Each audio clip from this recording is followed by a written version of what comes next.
Is it too early to start thinking about making Christmas projects? I don't think so. In today's video, I'm going to share some design ideas for Christmas quilts. Hi, I'm Kim Jamieson-Hirst of Chatterbox Quilts, and today I am taking a look at the Quilt Builder Card Deck, the Appliqué Christmas set. So thanks so much to C&T Publishing for sending this to me. And these designs are by Becky Goldsmith and Linda Jenkins. You may know those names from Piece of Cake Designs. Now, previously, I've done a review of this particular Quilt Builder card deck. It's the Christmas set, and these are all pieced blocks. So if you haven't seen that review and you're interested in this deck, check up above or in the description below because I'll put a link to that video review.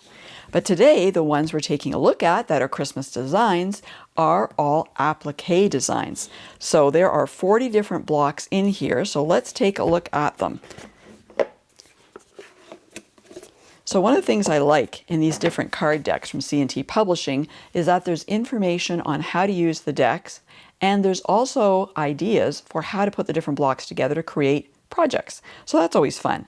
So as I said, there's 40 different blocks in here, and these cards are all 4 by 4. But that doesn't mean that you have to actually make just 4 by 4 inch applique blocks.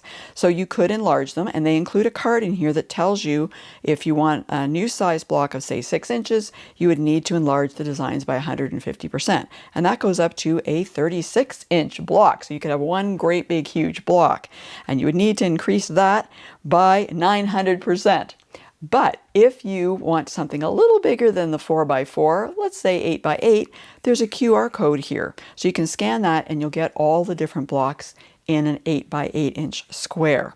So that's really helpful. Lots of information about how to work with the designs here, the templates, how to make a placement overlay because they always use that when making their applique blocks, how to prepare your black background blocks and using that overlay to actually get the applique shapes in place.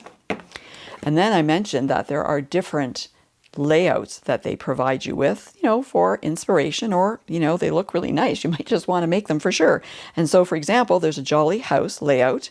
This has got the house in the center, and then you can see all these beautiful floral designs in the border. This is actually a 56 inch square design when it's finished. And the one in the center is that 36 inch square, and then you've got blocks around the outside that are, I believe, 8 inches. The corner blocks will be 8 inches square, and the other ones are 8 inches by 20 inches. So it shows you that you could, of course, put anything else in the center if you wanted, and same with the borders, but it's really pretty the way it is, isn't it? So there's some other ones here. Santa in the trees, there's snowflakes, just a few to show you here. There's 9 patches with these little birds on the branches. So whether you're going for fun and whimsical, a visit from Santa is one of those, or something more traditional like the cotton bowls layout, or cotton balls, I'm not sure how you pronounce that, B-O-L-L-S. If you know, let me know in the comments below, okay? But you've got this more traditional looking but beautiful for Christmas design. And then, of course, you get into all the different blocks. So as I mentioned, they are 4 by 4, so you could use them like that, or you can enlarge them. And you'll see that they have a colored design on one side, and then they have the actual templates that you would trace on the opposite side. One of the things I really like about this, and I often find missing when I look at applique designs, especially complicated ones, is the order of putting them down, okay? So here you'll see like you've got this big one here is number 1, then 2 goes on top, 3, 4, and then the 5s are the other ones around. So, 1, 2, 3, what was it, 4, I think, and then 5. So I like that they have that because, as I say, when you get into more complicated blocks, if you don't have those numbers down, you have to sit and think about them because you don't want to start building your design and fusing it down. Let's say you're using fusible web applique, which is really what these are pretty much designed for, I would say. There's no seam allowances added onto these. If you want to do that and you start fusing down, some pieces, and then you realize that, there's one that should have been underneath, right? That's not so good. So I really appreciate that they have that on these, so they'll tell you how to lay them out. So for example, let's look at this block here. And there's numbers here too. So CS3, for example, 4, 5, 6, they go on. 40 different designs, right? So you can see here, you've actually got up to, I think, 18, at a quick glance here, 18 different pieces that you're laying down, different order that you're putting things down in. So having those numbers there to help you with that layout is really important.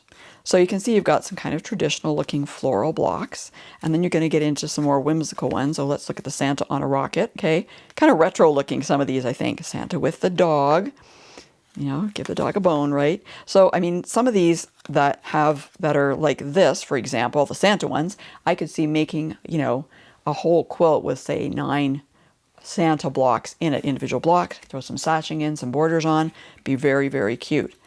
And then you also have some reindeer as well, some funky looking little reindeer. So again, you know, putting those together into one project is cool. These would even be fun because of how they're stretched out, I think, along a border. You know, maybe you put the Santas in and then you put the deer along the bottom in a row border sort of thing. That'd be kind of fun. And then, you know, kind of some traditional ones, the trees, the snowman. Again, the trees look really cool, putting those all together too. Or you could use the trees, and there's lots of different ones, and you could put them in, and I know there is in here somewhere, village, that's what I'm looking for. So, you know, little houses. So you could have the village and the trees around there. And so if you're doing something like this, one of the suggestions they ask you to consider is that you might want to increase the blocks to different sizes. So for example, you might want the trees to be, you know, quite a bit bigger than the houses. So maybe the trees are going to be an 8 by 8 inch square and the houses are going to be the 4 by 4, something like that. So they suggest that if you're enlarging them, changing the shape of them, or the size of them, I should say, that you print them out first, put them on your design wall and see if it all comes together the way you think it will. Just make the changes first before you're actually cutting fabric and fusing them down. And here's this house one that I showed you for the 36-inch square in the center. So lots of different fun designs in here. Some of these will go together too to create wreaths. You can see how this is happening here, where you'll put it together with the next one, I'm guessing, somehow. Somewhere along here they will go together in different ways. I'm sure you can put them together and create a wreath design. So lots of fun designs in this set from C&T Publishing. And, you know, I was also thinking it would be fun to combine this particular set, the Appliqué Christmas set, with the regular Christmas set, which is pieced blocks too. So you could combine the two sets and come up with some really creative ideas and designs. Now, before I go today, I just want to say a big thank you to my Patchwork Pals. Those are quilters who are members of my Patchwork Pals YouTube channel membership, and their monthly subscription helps to support the Chatterbox Quilts YouTube channel. So they get early access to my videos, priority in the comments, and lots of other fun perks. If you're interested in becoming a Patchwork Pal, just click on the join button below any of my videos for more details, and you could even become a Patchwork Pal today. Thanks so much for watching. Be sure to subscribe and hit the bell so you'll be notified the next time I release a new video. And for more helpful quilting information, be sure to go to www.chatterboxquilts.com.